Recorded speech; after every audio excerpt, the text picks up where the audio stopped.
the things I'm going to do when I get the prototypes is give him a few and let him put them on eBay with a buy now price, but also a bid price so that I can get a little bit of an indication of where the market is for it. Because I believe that it has value not only as a utility thing, but also as a novelty thing. And so my first thought is that I'm going to start the price at $50 buy now, and then do the bid and see what falls out. And once we have that information, then I have the second level of marketing, and I'm going to go to local folks who handle that kind of tool and see what they say. I'm going to avoid the big behemoth tool makers like Stanley Black & Decker, because I'm fully convinced that if I go to them, they'll simply turn everything over to the legal department and do their best to beat around my issued utility patent. Does all that make sense? Yeah, it does. We'll have some more conversations with some of that. G, you've got a question. We can't hear you. My video isn't working. I don't know why. I think there's too many people on, and that's what I'm assuming.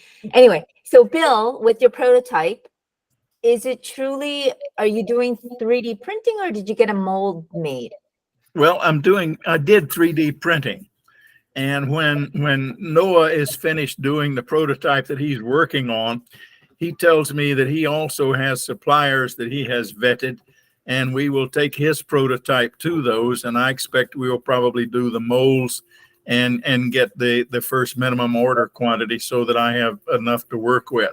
By the way, I intend to make 2 models of the hammer, one feminine, it will be a little bit shorter, and the head, the claw hammer, the head will be about 8 ounces, and it will be pink. And the standard size will be the masculine version, and it will be the standard 16-ounce head, and it will be a tad longer, and it will be bright blue. And I want those colors, to identify, whether it's for the guys or the gals. And so that when people look at a display later, there is no question, what they're looking at. And since all the other hammers are rather blah in appearance, I think mine will stand out. Excellent. And the prototype, the mold, it's going to be made in the US? Well, it depends. At this point, earlier I had estimates of cost from China, from Korea, and from Mexico. And I eliminated China because they are notorious for trying to work around somebody's patent and then ship things into the US in competition with the patent owner. So I eliminated them, and Mexico came in, higher than I expected. So I was left with Korea. And the Korean figures were roughly $20,000 for the molds, and then $5 per copy for the hammer. Is that what you were asking for? Yes. Yeah. The important thing to keep in mind is that if you find a good licensee, Bill, all right, they're going to have it manufactured, and they would fight an infringement. And so it's not a matter of, assuming, you always got to face the idea that somebody could rip it off. I agree with you on that. All right. But it's the licensee then, when you find the right one, that pays to defend it. And that can be really important. And to sort of answer that question, the local people that I expect to approach, me here in Tampa and my son up in Jacksonville, are the local Ace Hardwares. Ace Hardware is locally owned. It is not a big company. It is a cooperative. So they don't make things, they retail things. So the odds of them trying to do the end run around my patent go down a lot compared to Stanley Black & Decker. And if I can get Ace Hardware interested and things go to court, then hopefully I have that big company on my side. No, that's not the way it works, but we'll talk about it later. All right. All right. Brent, introduce yourself. Tell us what's going on. Yeah, first time here on this group. I've signed up multiple times to be on it, and just working late or fell asleep. So I'm thankful to be able to make this meeting here. Quick background on myself. I'm a CPA, real estate broker here around the Austin, Texas area, and in general, an entrepreneur. Have never thought of myself as being an inventor. I've been focused on numbers, analysis, real estate, other businesses. And then all of a sudden I was driving and, realized that I'm always putting my cell phone in my, vehicle's passenger seat next to me, or I might have it, propped up in the cup holder, or I've paid for one of the suction cup cell phone holders to put, up on your windshield. And all of that just seems to be very, I don't know, things are in the way. I think I've even had one that like you can clip to your AC vent in your vehicle. And as I was driving, I was thinking, man, it would be nice if I could just kind of have my cell phone just kind of floating up in the air. Well, my invention is not that great yet, but what I did come up with is the actual material, you can buy it. It's like a bendable cord, and you've seen it in Home Depot where they hold up, like strap up 2x4s, and you could have a bundle of 6 2x4s that they hold very tightly. So it's bendable but rigid, and you can rebend it in different ways. So I was thinking, well, why couldn't that be used and have like a cell phone charging cord that is built into that? And then you have like a cradle that is able to hold your cell phone up, and then of course being charged. And so my invention is having that, and then there's like a base. I was really trying to have it where the base would plug into a USB drive of the vehicle, and then that cord could just float up with your cell phone. But I couldn't find a way to kind of have the stability. And all vehicles are different. You might have it, the USB is like pointing downwards or sideways. And so the best I could come up in the process was a cup holder, and that tightens up inside somebody's cup holder, so it's versatile in different sizes. So where I'm at in the process is I spent some money. The name of the company I started using was Enhanced Innovations, and they're in Minneapolis. And I felt like they have helped me a lot because they help with the design, a little bit of engineering, CAD drawings. And so what I've been told is they've, and I have all the files or the specific kind of file software that the manufacturers use or the design people will use, and supposedly this is popular with those types of users. And so I actually could show you if I don't know if is that what's protocol? Not yet. Let's get through kind of the introduction so we all know who's here. And then by all means, we love show and tell. I think like a visual really kind of speaks more than, I'm trying to articulate the best that I possibly can, explain the problem I was trying to solve. So I'm in the process of actually working with an attorney that is with this innovative or Enhanced Innovations. They've got a patent attorney. And before I started all this process, the patent attorney researched to see if there's any other patents out there for this. And they researched and found that there wasn't. So they said, hey, let's go forward with this. I said, okay. And so now I'm at the process with that same attorney, and they're in the process of filing a provisional patent for me. I've got a suggestion for you. Yes, ma'am. All right. And Randy's not with us tonight, but you get the comprehensive independent search done first before they file something, because you said the magic words. He looked for other patents that were filed. All right. And that's not good enough. You got to look for other things that were done internationally.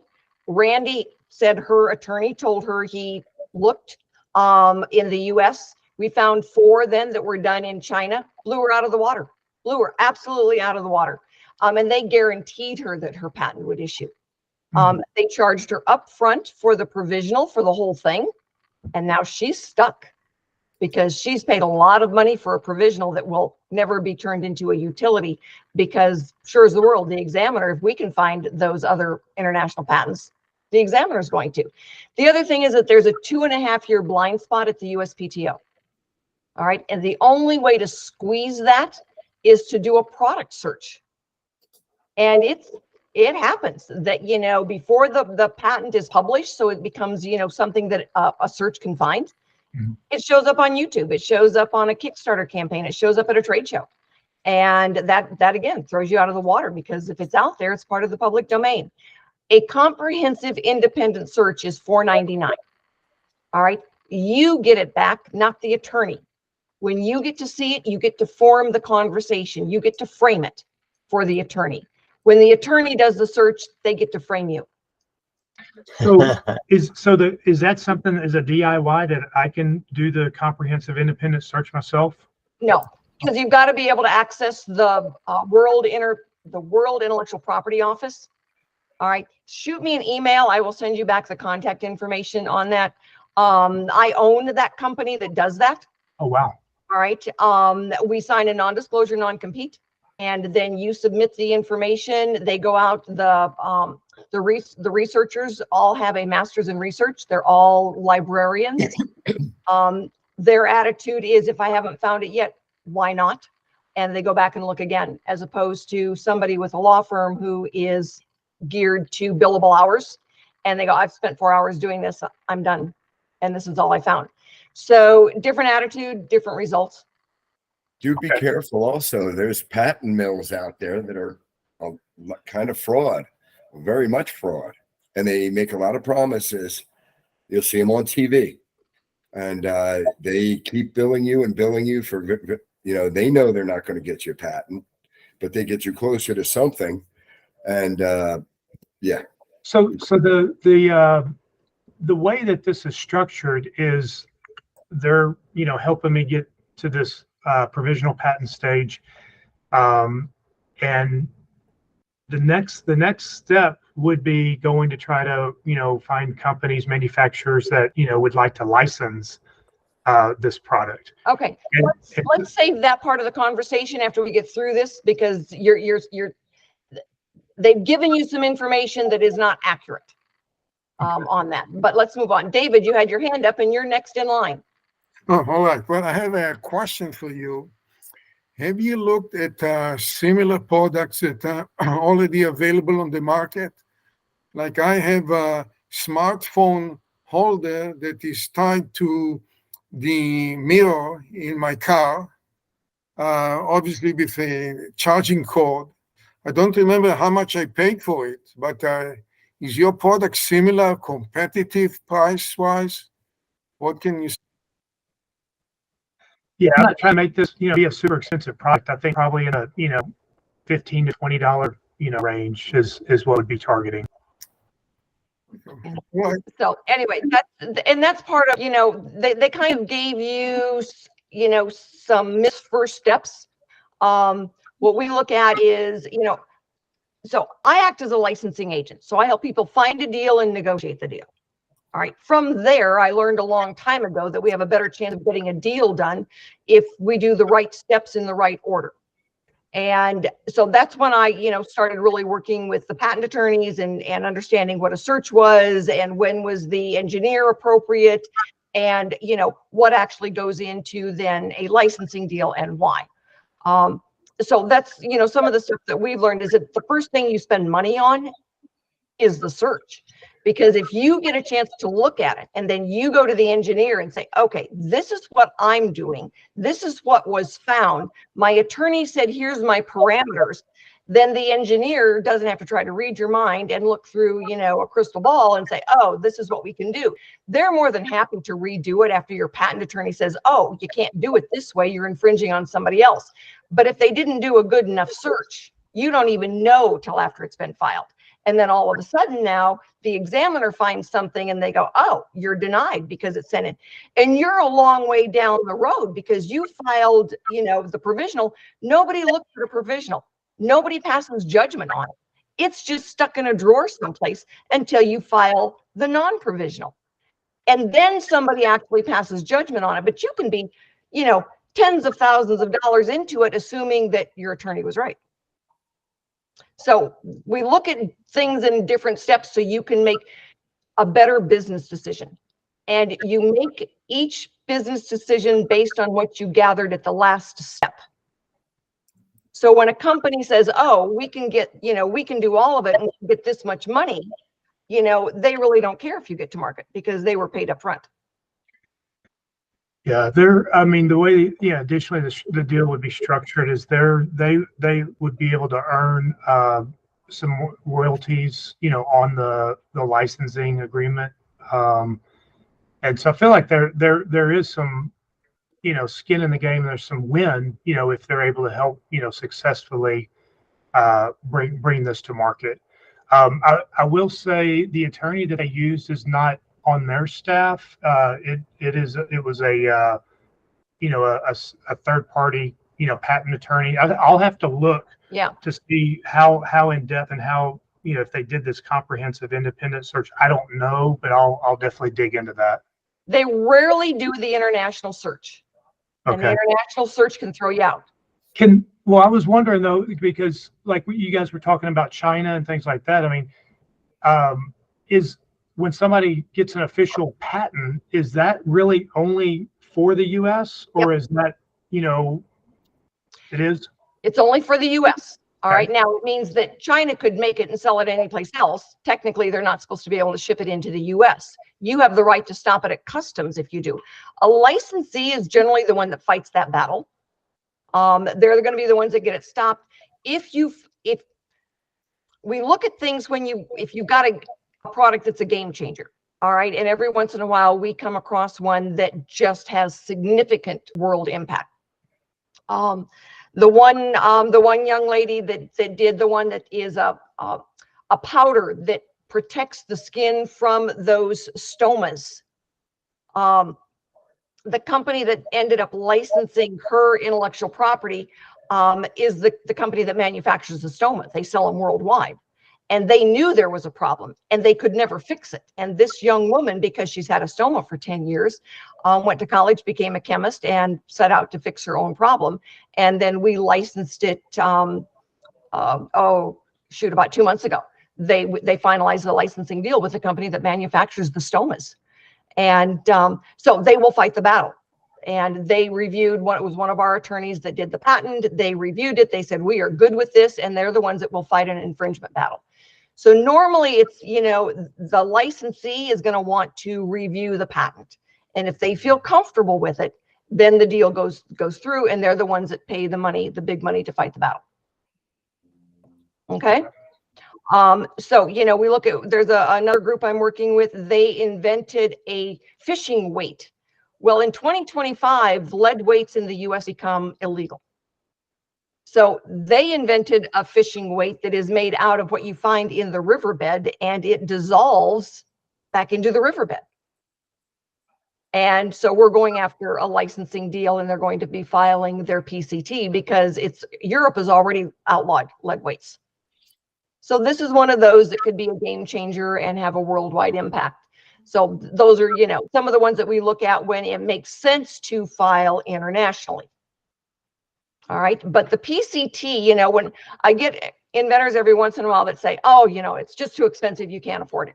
It really isn't. You know, it's not where you're going to file in 160 countries. All right. You're going to file maybe where it's being manufactured.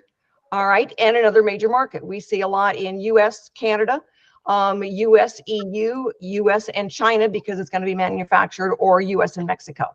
So generally you're looking at maybe one other country, maybe two, depending on what it is. But then you determine, it's a business decision. All right. What you decide to do. All right. Okay. So let's go ahead and move on, open it up for questions in a little bit. Andrea, you're next, dear. So I have a product that is for your pets. It's for when you travel, you can bring 2 weeks worth of food, and it's just like pet luggage. And I haven't seen anything out there. Right now, we are in the patenting phase. I do have a provisional patent pending on it, but I'm working toward a full international domestic patent on it. And then I'm looking into the next steps after that. So excited, just taking one day at a time at this point. There you go. Scott, you're next. How are you? Pretty good. It's been busy. Okay, my name is Scott Milne. I'm an energy auditor, and I've come up with a product that earned a speedy USPTO 6-month review because it's an energy saving device. I'll give you a little background, and I'm going to try to help that other fella who's in the process here. I don't see your name on your screen. I'm sorry, but I ended up filing for a patent for another idea I had. I paid for a provisional.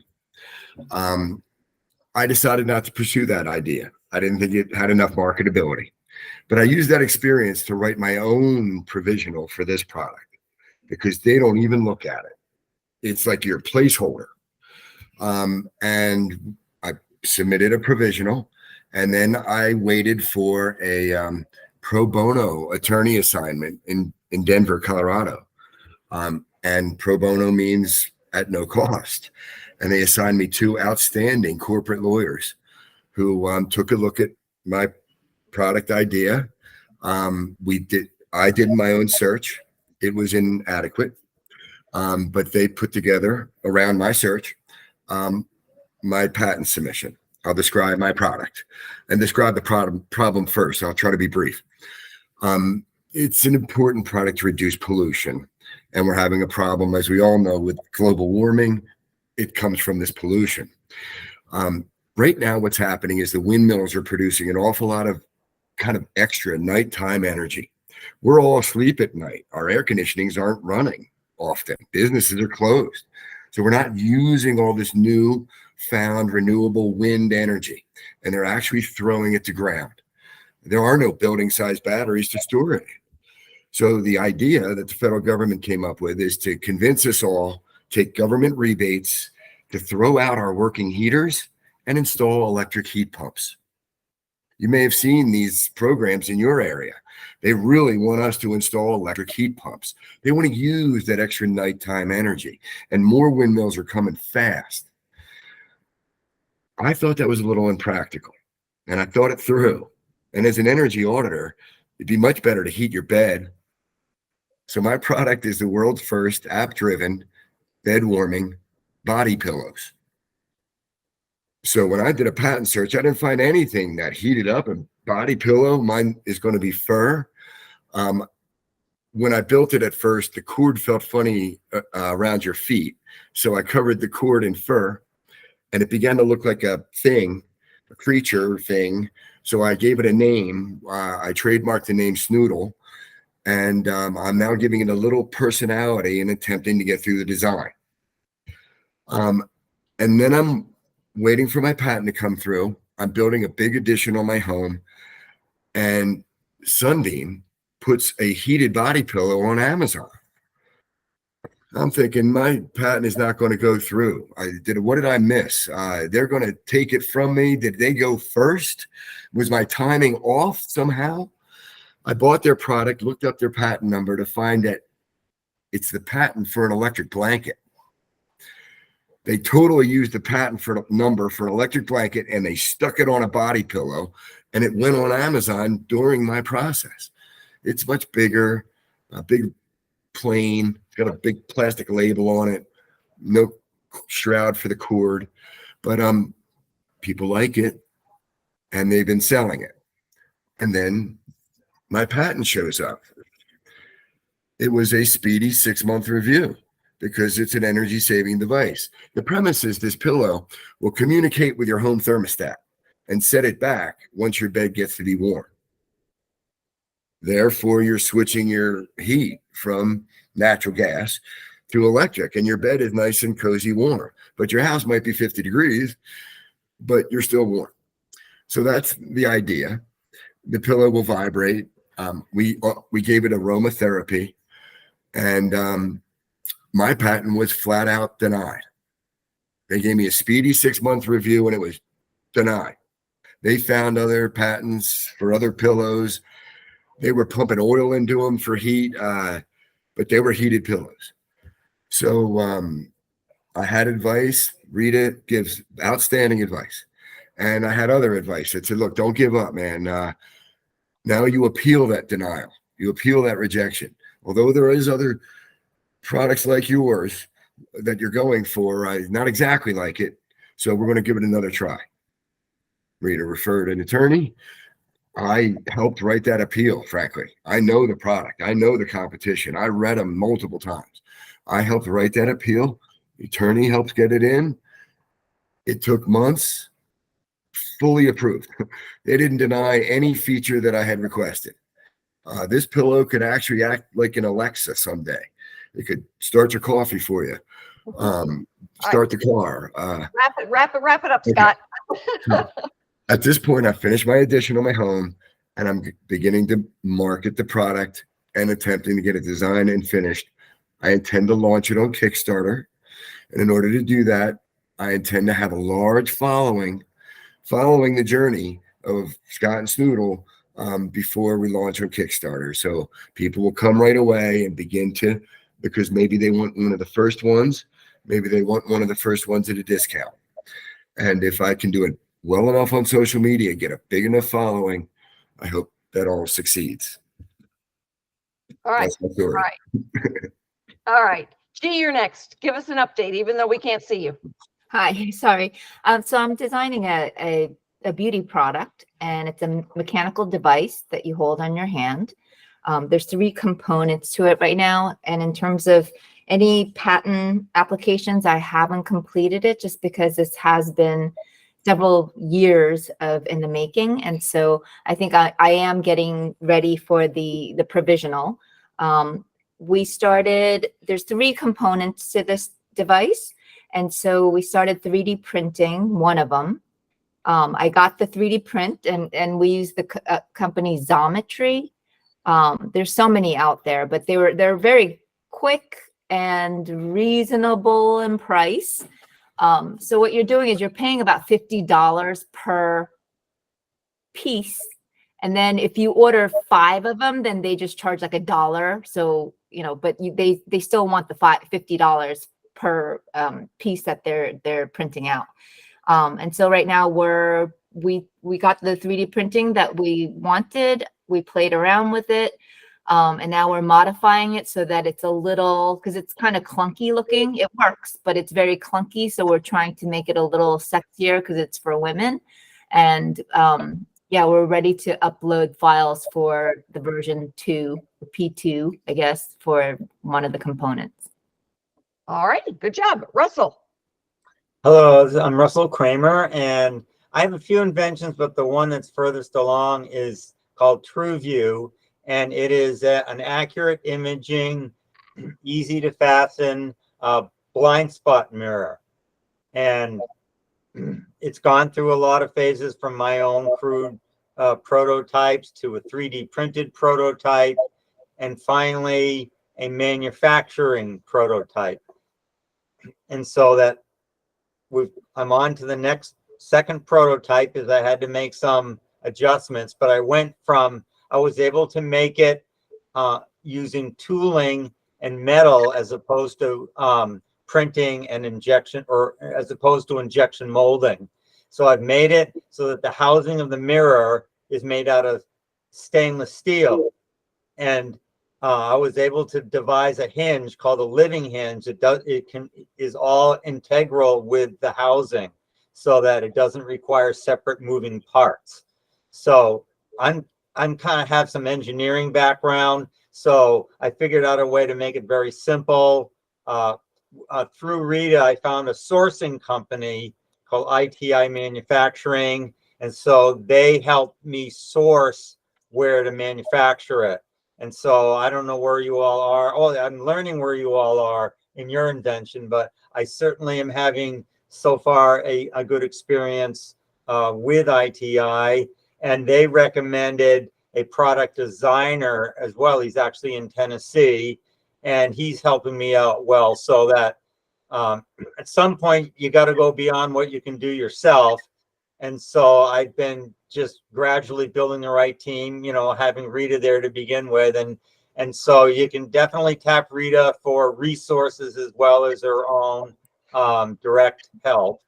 And so I guess, Rita, at some point you were talking about those international patents. And so I don't know how close we are for that to happen. I'm still trying to digest all the fees, you know, because, oh, my mirror took several office actions. We had a stubborn patent examiner who would find one little picayune reason to deny it or another. So it had to go back for probably 2, 3 or more office actions. But I believe, Rita, every time he does so, he has to make an additional search for prior Yep. art, so that They I do. believe my patent is rock solid, that there won't be any possible other prior arts that could be found, because I believe that guy has completely gone through it all. So that might be one thing that's worth all the hassle of all of those office actions.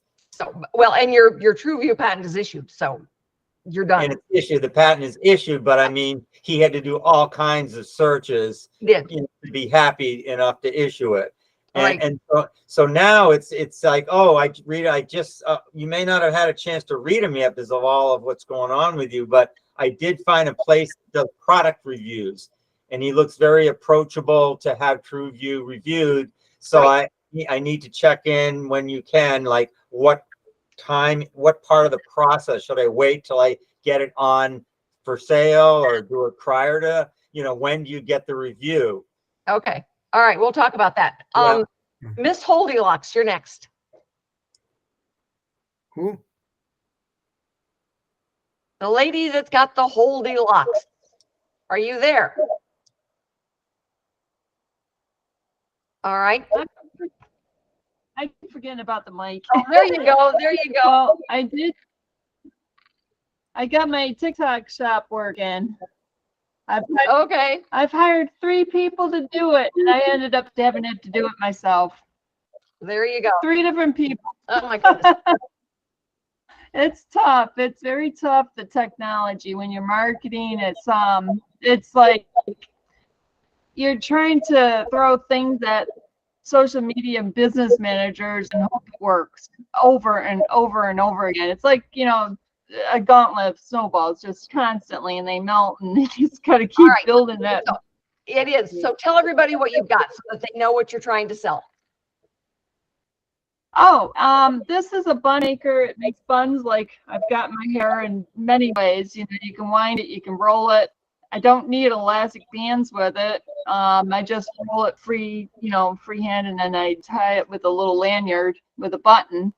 I've got all kinds of styles that can be put on it because it can also pin through.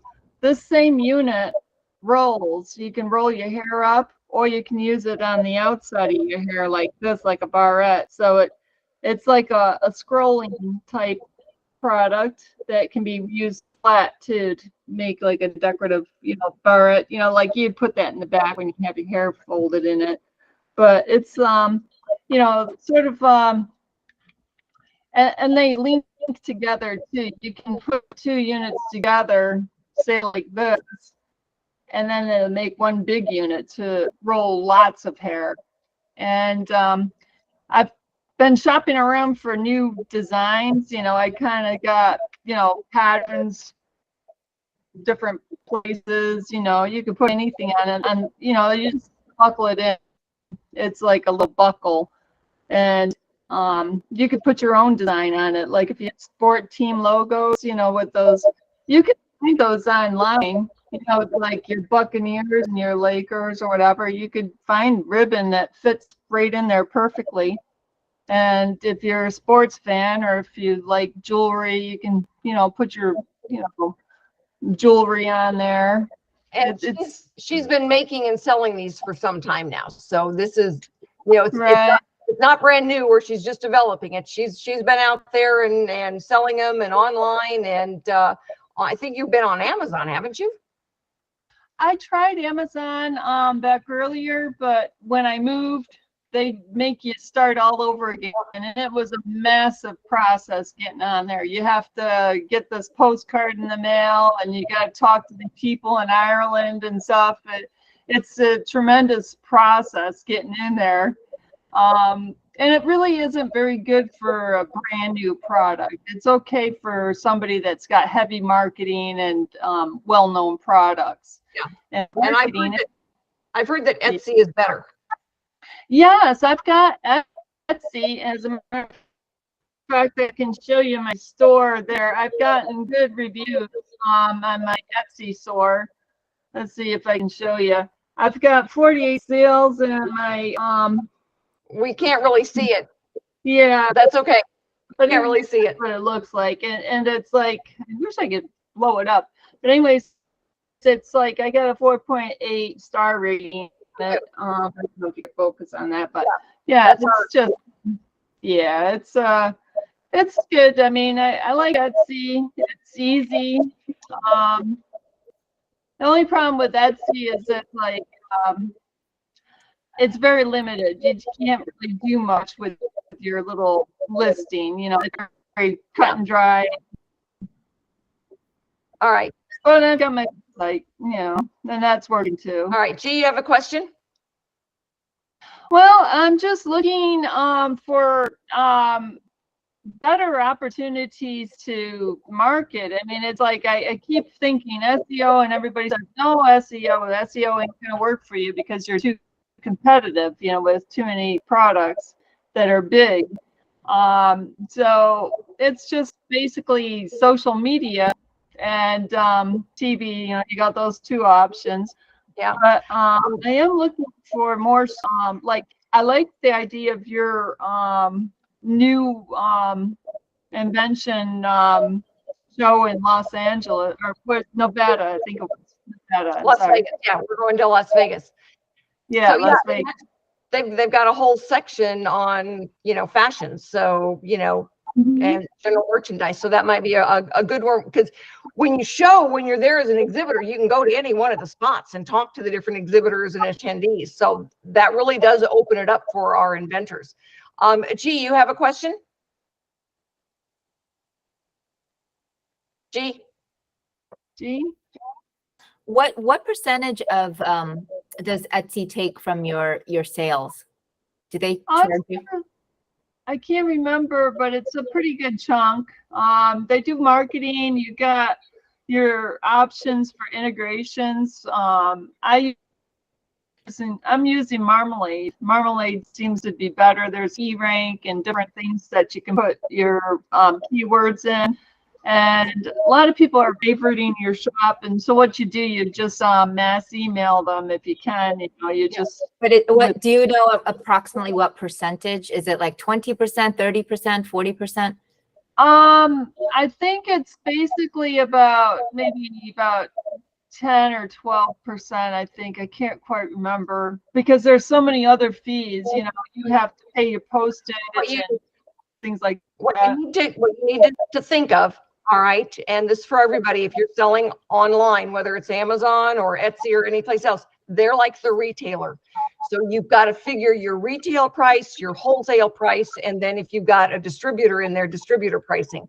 So if you think that your product is going to be a $20 product, all right, if it's going to sell for $20, they're taking probably somewhere between 5 and 10, because they are the retailer. And so you've got to look at them like you would any other bricks and mortar store.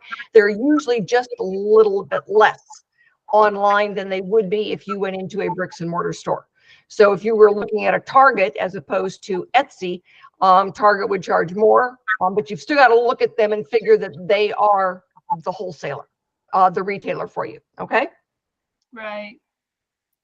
You won't be so much indigestion if you're figuring that they are the retailer and you're pricing accordingly. Okay. Sarah, you're next. Hello. Hey, Sarah. Okay. Hi, guys. I'm Sarah, and I have a patent, a utility patent. It was issued about a month and a half ago for a concrete trowel. it's one that goes on a drill on a power tool. And so sorry, I'm done chewing that now. It's so it looks like a fan. It looks like there's big versions of the power trowel, and this is like a hand power trowel, and it also has patent application that works with walls, that there's no power trowel that's able to work with walls, and works with stucco and stairs and all kind of things. Really good for do-it-yourself, really good for like even industry experts, because it helps with like carpal tunnel and wrist health and stuff. And so yeah, I've been working with Noah on developing the prototype, and kind of looking for a couple of different investors. I've been like asking around. I talked to a couple of people one guy that's willing to invest in it, but like he's like 6 weeks out. And so, and then I have 4 kids, and so they keep me really busy. So, you know, you can't see them behind me. No, I'm just joking. And I am at the stage now where I'm using prelaunch.com, because I've been listening to Noah's podcast. There's really so much good information out here. And so I looked through his podcast and stuff, and he said one of the ways to determine like marketability and how much you should price your invention is if you put it on prelaunch.com, and people basically pay a little bit of money to have a discounted version of your product, but they also give you some feedback on it. And so that's where I'm at on it. Hoping to have it done by the trade shows in March. So I know you were excited to have some of these new products. We've got a lot of really good ones going. Jeff, there you are. Hi. Yeah, I had a question for Sarah. How are you manufacturing the copies that you can put on pre-launch? There's no you don't get the product until it's finished on pre-launch, I believe. I was supposed to have a meeting. I thought the meeting was tonight at midnight. They're in India. So Okay. like if you schedule an appointment, like, because I scheduled a demo with them, and I totally thought it was like tonight at midnight, but I missed it because it was like last night at midnight because of the whole day thing, you know, like November 9th at midnight or whatever, you know. So I got to reschedule. Right. I've got to reschedule the appointment, but I just heard it on one of Noah's podcasts the other day. So that's the step that I'm at. Yeah. So. Yeah, his podcasts are good for sure. Mhm. So, Yeah. Yeah, I'll find out more about that too, so I can share some information with you. So Jeff, do you want to tell everybody what you've got? Yeah, I developed over the years, it's basically a squeegee. It's like an industrial squeegee.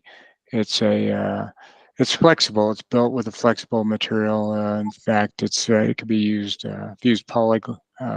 plexiglass and Lexan, and it can be different widths, but it's basically, I developed it for pushing snow. I live in Colorado, so I wanted something that would glide over expansion joints in concrete, and if you were pushing snow around a car in your driveway, or your landscaping material along the edge, or the door jams in your garage or whatever, you could hit it with this thing, and it doesn't damage what you hit, and it doesn't damage it itself. So unlike a shovel where you catch the edge on a concrete expansion joint, or you would actually damage something if you hit it with a shovel. My prototype version is 4 feet wide, so it's great for up to about 6 inches of snow, as long as it's light and feathery. If it gets heavy, then it's probably not as useful for that type of an environment. You can push and you can pull with it. So if you have, for example, a set of steps and they're covered with snow, you could actually I have like a 3-foot version where you could actually put it at the top of the steps, and it's got a handle like a broom or squeegee, and you can just basically pull it down. It pulls all the snow down as it comes down all the steps. So it's pretty versatile. I sent the prototype to Noah, and he's working up ways of, we're in the process of getting an agreement put together so we can get it manufactured or get a manufactured version of it. I did go to the National Hardware Show last year, got a little interest from more commercial type entities that wanted to use it like in sawmills and heavy equipment maintenance where they have a lot of oil and particulates down on a concrete floor. They want to be able to push it off with something that's a little heavier than your normal squeegee or a shop broom or anything like that. Works great on water. It works. I use it on my lawn where I get a lot of pine needles and leaves, and it will ball them up such that it doesn't tear the grass out like tines on a rake do. So, and you can use it on composite decks or painted surfaces around a pool or something that doesn't scratch them because it's got a rubber. The contact surface is rubber. So. Yeah, it's very cool. So, all right. Thanks everybody for introducing yourselves and your product and kind of where you are in the process. So let's open it up for questions. I know, Brent, you were talking a little bit about, licensing and the steps. Do you want to put that into a question?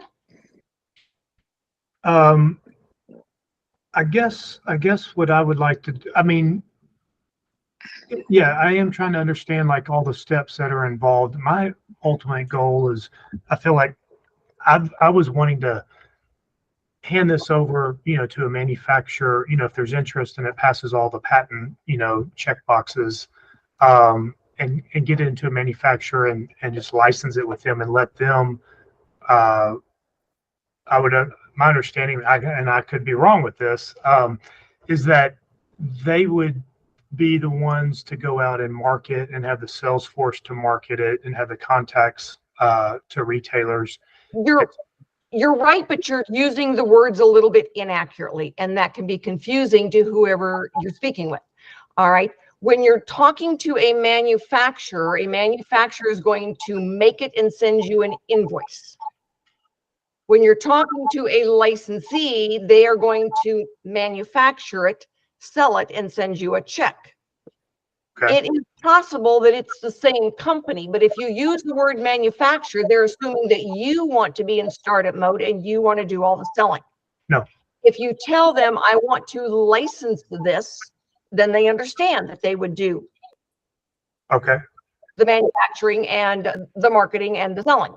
All right. So within that scope, then, all right, they generally do not, if they're a legitimate licensee, they don't want you to wait for the patent issue before you contact them. All right. Now, they want you to have filed the non-provisional, the utility patent. That's what they're paying for the right to rent. They are renting your patent. All right. So it's got to be a good one. All right. They're going to take it for a test drive. They will have their attorneys read it and evaluate it. And if they feel that they could defend it, and that's the big thing, they want to be able to fight the infringement. And so if somebody's going to infringe on you, they're the ones that are going to go after it because they put all the money into manufacturing. They've got the most skin in the game. So that's what they take a look at. So normally when we're looking at a licensing deal, we'll do a letter of intent first.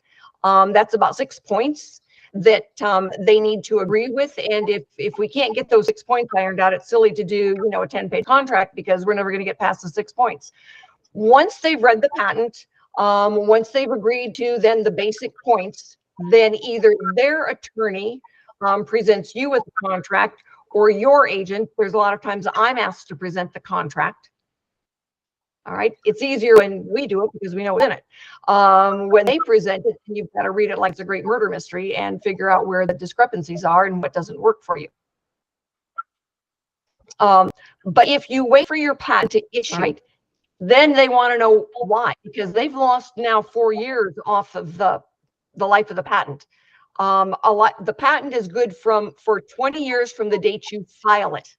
Right. So I was not wanting to wait till a full patent is issued. I was under the understanding, file for the provisional patent that gains you 12 months to go speak with licensees. And so that was the pathway I was trying to take.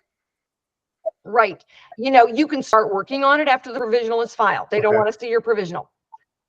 They don't want to see it, okay? Legally, you could file your provisional on toilet paper and crayons because nobody looks at it. Nobody passes judgment on it. You have no idea what else is out there that the examiner is going to find. A licensee wants to see the utility filing. That's what they have to defend, not your provisional. Your provisional, a good provisional is a good timestamp saying this is when you're claiming you owned it. So the utility filing is the first, that's the first time I've heard of that term. What is that? The utility filing is synonymous with non-provisional.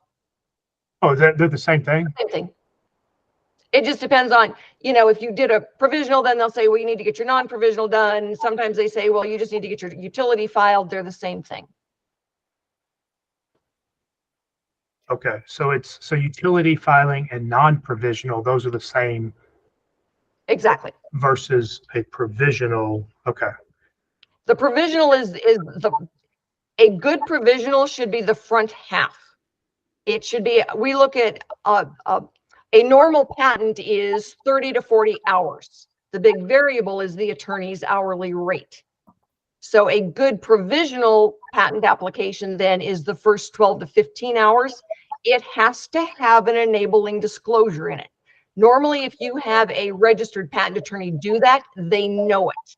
All right, and that's what they do. But if they used a template, and this is where we run into a lot of problems, is they try to cut the cost. And so they use a template and they can fill in the words. If I can circle the words that were filled into the blank spots, so can a judge, and you get thrown out. A template will not stand up in court as a timestamp. All right. Every patent is a work of art. It has to be its own unique piece of work. When you have an attorney that does a template, they're putting you at risk. Now, they charge you less, but they're putting you at risk. If you're looking at the non-provisional or the utility patent is going to be somewhere between $8,000 and $9,000. The first half of that is going to be the 3 to 4, and then the back half of that is going to be somewhere around 4. And that should be what your patenting process costs you. Okay. All right. So then the licensee is going to rent the right to use your patent. You maintain control of your intellectual property always. Because if that licensing deal doesn't work or you have to pull it back, if you have assigned control of it to them, you lose. So you're referring that you have a company that assists inventors that with that filing of the utility / non-provisional patent? I have attorneys I work with on that. It allows me then to manage hours. So I know what they're charging. They don't get to randomly send an invoice just because their billable time was down in 1 month. You can call me and ask me questions. I can ask them questions. They can't send me an invoice because I would poke them with a stick. So it lets me be kind of the advocate for the inventor when it comes to dealing with the attorney and knowing whether or not the attorney is being straight with you. And a lot of it is just because I've learned over the years when we're dealing with a licensing agreement, because that's where I get most involved, is negotiating that deal and finding the deal. If the attorneys have scrimped on something, cut some corners, not done what they're supposed to do, we lose. We all lose because I don't get paid till you get paid. Okay. Thank you. Thank you. You're welcome. Russell, all right. You had a question and you didn't even know you had a question. Well, let me just, international filings have got to be done within the 1 year of your first filing. Okay. So if you filed a provisional patent application, your international filing is due the date your utility filing is due. It's got to be done within the first year. I don't right? know. And whereas in the US, if you miss your utility, your non-provisional filing, if you miss it by a few months, you can pay an extra fee and buy your way out of it. You can't do that with the international filings. The international filings are firm. You've got 1 year from your first filing date, and that's it. So if you file another patent, keep that in mind. But on the 4 that you've got, you've missed your international time frame. So that means I'm just focusing on the US market? Yes. Now, it doesn't mean that they can't sell it. When you license it, it doesn't mean that they can't sell it. It just means that somebody else could sell it in a different country and compete against you. Right? There are two things that will encourage someone to copy your product, and it has nothing to do with the patent. All right. It's either that your price points are too high or you're not able to fill orders. So when you license it, all right, and they decide they're going to start selling internationally, well, you still get royalties on it. They can still sell it everywhere. You just can't stop someone else from copying it and selling it in other countries. You can only stop them in the US. Well, I have a few other patents. I don't know if it's worth considering. And we don't know until we have it manufactured, but you said you do it in the country of manufacturer. A lot of times we do. And the thing to keep in mind is that the international filing is called a PCT, the Patent Cooperation Treaty. And it's like the international version of a provisional patent application. It gives you 30 months to decide what other country you want to file in. And so for a lot of inventors, that 30 months is a big window. And that's, you know, within that time frame, they found a licensee, and the licensee says, oh, we're not manufacturing in China, we're manufacturing in Mexico, because a lot of things moved to Mexico during the pandemic. And so then you decide that you can file in Mexico. I've got one gentleman, he lives in Canada, so he filed in Canada, the EU, and the US. And he goes, I am actually manufacturing in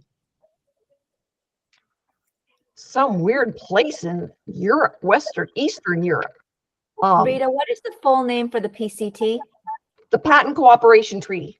So will the absence of an international patent option affect the chances of licensing?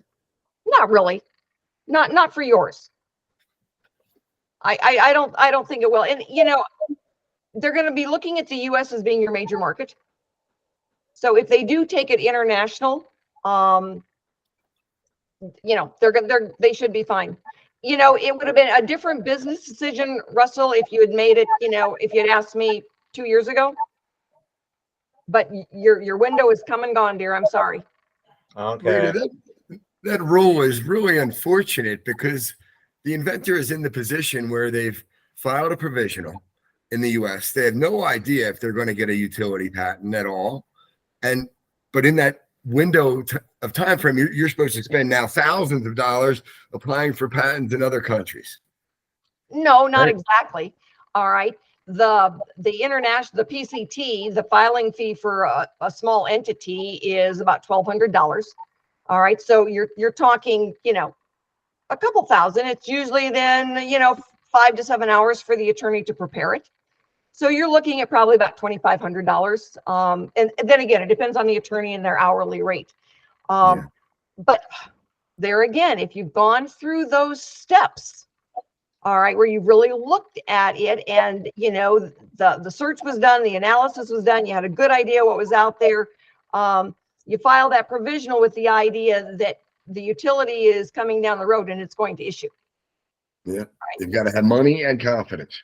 Well, the confidence, you know, yes, money and confidence. But it's when somebody, you know, a lot of times when the provisional was just done, and I get so many inventors say, oh, I did my own. I just wrote it down, you know, I'll look at it and it's like, it's a paragraph on a page and you did the drawings with a pencil or you took a picture out of a book.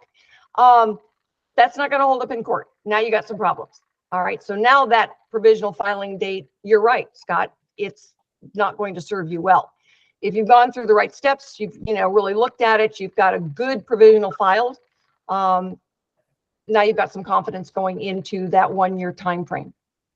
But you know, there are so many inventors that say, well, now I want to file my PCT. And it's like the year's come and gone and they have no mercy. Yeah, Russell, I missed my window too. Uh-huh.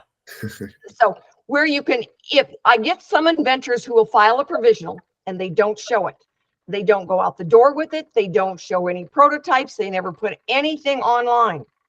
All right.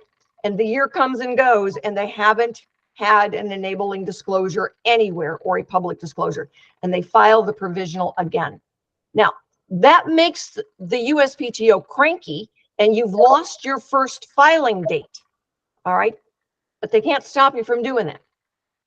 It's only when you've made an enabling disclosure, when you've showed it on anything, you've gone to a trade show, you put up a website, a video, that now they can come back and grab you and say, no, you had your filing date, you missed it. So then you start that international clock ticking again, but you have lost your first filing date. So for a lot of inventors, when they're making those business decisions, I would rather have somebody tell me, it's like, no, I don't want to file the PCT, rather than I missed my window. I'm not happy with that. So, any other questions?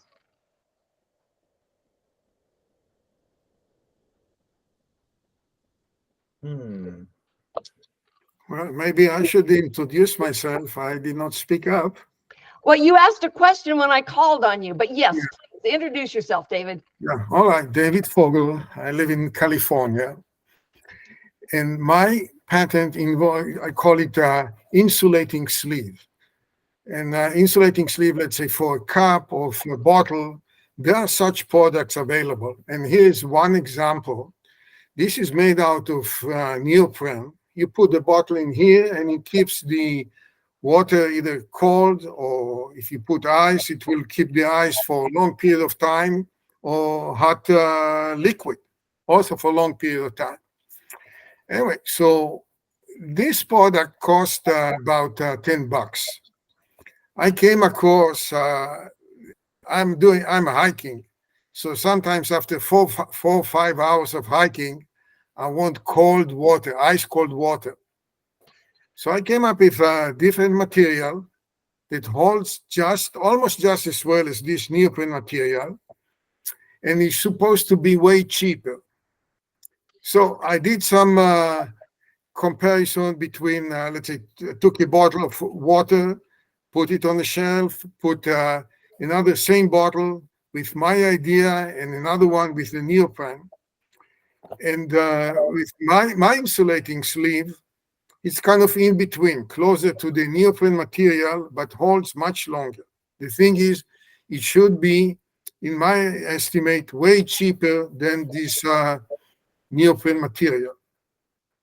So I asked around. There is a need for it. Some people like it, some don't. And now I'm trying to figure out how cheap can it be built. If the cost of the material is less than $1, which that's my own estimate, I don't know whether it's true or not, or it's real or not, then I got something. If it's $4 or $5, but the time cost of material, by the time it goes out, it's going to be the same as the neoprene. So that's where I'm at, trying to assess the cost of the producing the product. Did I build a prototype? Yes, it's relatively easy. It's the material is available, but now I don't know how much it's going to cost on a larger scale. So that's where I'm at. All right.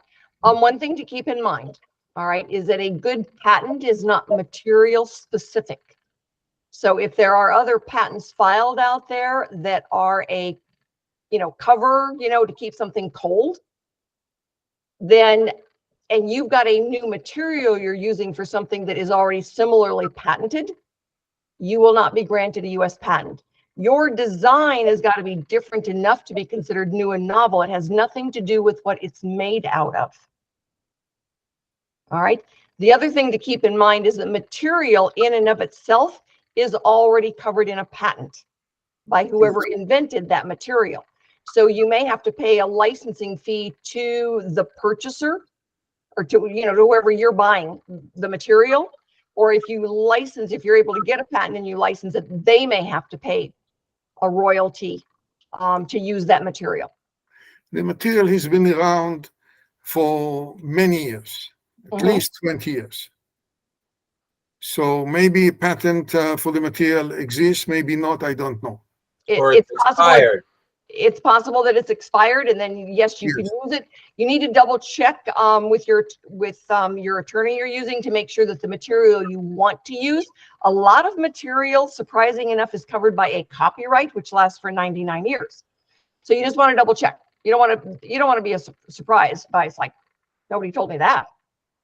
All right, but I do know that other products using this material are very cheap. Just the utility of this material for insulating bottles is not available on the market. Nobody thought about this before. So that's what I'm looking at. All But right. I hear what you say. It's a very important point. Yeah, you just want to be able to check on things. You know, you don't want to get surprised down the road when it's like, gee, wish I would have known that $50,000 ago. But a licensee would tell you that. A licensee is, you know, they're very much aware of those things. So they would give you a heads up on that. And then you work with the company. You know, a lot of times, when you're doing that, they end up working with the company because they want to make the product. The big thing I'm concerned about is you're using a different material for something that's already out there. And like I said, a good patent is not industry specific, material specific, or size specific.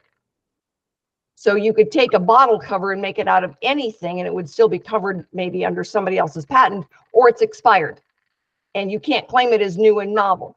But then it's going to be a combination of what is the material accomplishing and how does that then make it better than what's already out there. And so you've got some ways to get around it. You just need to be aware of what some of the complications could be. All right. The other thing to keep in mind is that sometimes it's not the material, but it's the process of making the product that you can patent.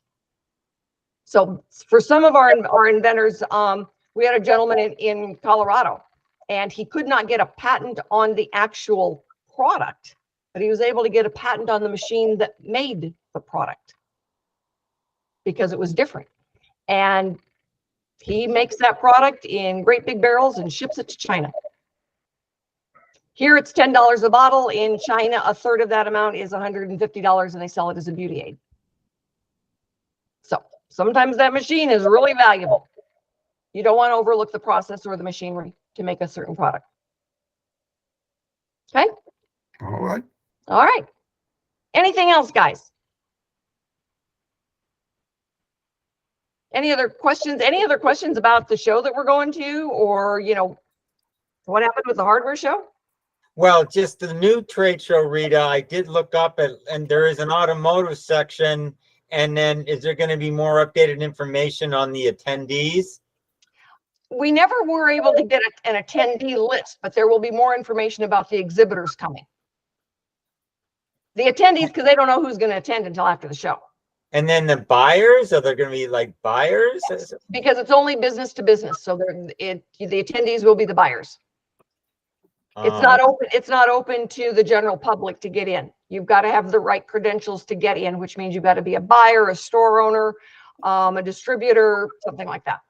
So we have to have post something on Amazon or have my products for sale someplace, basically. Well, if you were going to be an attendee, yes. But if you're going with us under the Invent America banner, no, you're just going with us because we're paying for a booth. I see. That's the big difference. If you're paying to play, so if you're going to be an exhibitor, yeah, you're a product developer and you've got your prototypes. If you're going as an attendee, all right, you've got to be a buyer, a store owner, a distributor, a supplier, something like that. That's the difference. Because they don't want an inventor walking through trying to sell their product unless they paid to exhibit. Okay? Got it. Hi. Yeah, I was just wondering, if we did go, how much inventory should we bring with us? You don't need to bring much at all. Bring, because yours is small as opposed to being a new bathtub, that, you could probably put, 2 or 3 dozen in a suitcase and have them handy. It is not a cash and carry event. All right. What they want to be able to do is you can place orders. People can come and place an order with you, but because they're coming, and they're generally flying, they don't want to take home a suitcase full of product. Right. All right. But they could place an order. So we do have order forms. Do we have to do decorations or anything like that? A lot of banners and things. I have those in a locker in Las Vegas already. Oh, all right. So we don't have to bring a whole bunch of or rent a whole bunch of expensive. No, Some I've got, trade shows you have to buy their food. you do. You do. It costs you more to rent a television monitor for 3 days than it does to buy one at Walmart and throw it away. But I've got a locker out there that has all the tables, the monitors, the TV stands, everything. And so we just, we rent a truck and we go get it and we bring it in and have them haul in, get us all set up. Back in the day, guys, we used to lay our own carpet. I was very frugal. Oh, you still do. And the convention center in Orlando, they make you put that flooring down. It's like nasty. It's Yeah. concrete nasty. No, it was we started paying to have the Teamsters lay it down. The Freeman, I guess out there it's called the Freeman. But yeah, we developed a pretty good relationship with them over the years. My mother had gone with us for years. I don't know what we're going to do this year, but she's 88 now. And but she went with us for the last 10 years, and she would always claim that it's like, well, I can't walk very far, we need to park in handicapped, and then she would dance across the parking lot. It's like, mother, if you're going to play that game, you need to at least act like you can shuffle a little bit. But they would always let us park in the handicapped area because they felt sorry for my mother. But she's not going this year. She said, I am actually too old to go. It's like, how are we going to park? She says, get another old fart to go. So, any other questions, guys? So we'll hear from you more about the trade show and the timing and. Yeah, the days, it's March 10th, 11th, 12th, and 13th. It's four days now instead of the 3 days. So it is a longer show. It's a bigger show, more people there. And so we will be getting in we'll be setting up on Friday and Saturday prior to the show. So we will get in on Thursday. And it is, the shows are a lot of work. We rent a house and get out there and get set up and stuff for me and the staff and the people that are going to help work the booth. So we'll be out there. It's, we had always been out there 10 days. Now we'll be out there for 11 days. Because it takes 2 days to get it set up. When we've got the 600 square foot island, it takes 2 days to get it set up. Otherwise, we're just, that one day we're working so hard and then we're there so late that we look like we've been run over by a truck the day the show opens. Uh-huh.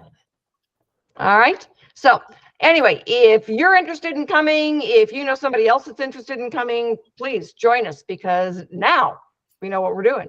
So Scott, good to see everybody. And if you've got no more questions, I'm going to let y'all go because I am going to start a drive tomorrow that will take me 1,500 miles in 22 hours. Rita, did you share with everyone the cost if you go to this trade show?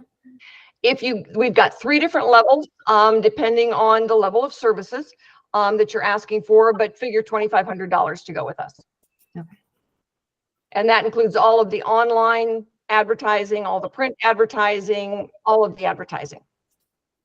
And that's what makes a big difference. I mean, they used to tell us at the National Hardware Show, they Googled National Hardware Show and all they found was Inventor Lady. So, we've got a reputation to live up to with this new show, but we'll get there. So you'll work on your website and de-emphasize the National Hardware Show, and you'll start emphasizing this new trade show. Right, and it will go up under Invent America has now got a new website, and so it will go up under the Invent America.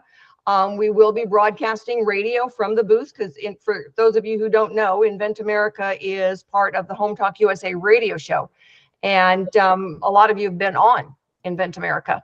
It is 1 hour every week. It's on 100 stations across America every Saturday, and then we stream on 8 different platforms. So it gives our inventors, a chance to get out there and brag a little bit. It's free for the inventors to be on.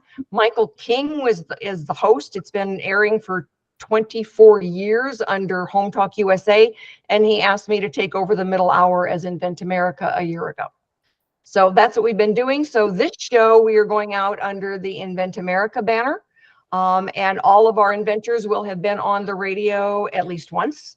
with us. And so we're really looking forward to promoting, you know, the radio show and getting it out there. And like I said, we'll be broadcasting right from the booth for inventors. And, you know, the show, the purpose of the show is to get the word out about inventing good, solid information that is free to the inventors so that, you know, they can know what steps to take, where to get the information. The podcasts are free. So Michael King has been very dedicated over the last 24 years, 25 now, to get good news out there for inventors and be able to promote them on his show. So anyway, all right, guys, I got to get up early and start a drive across America.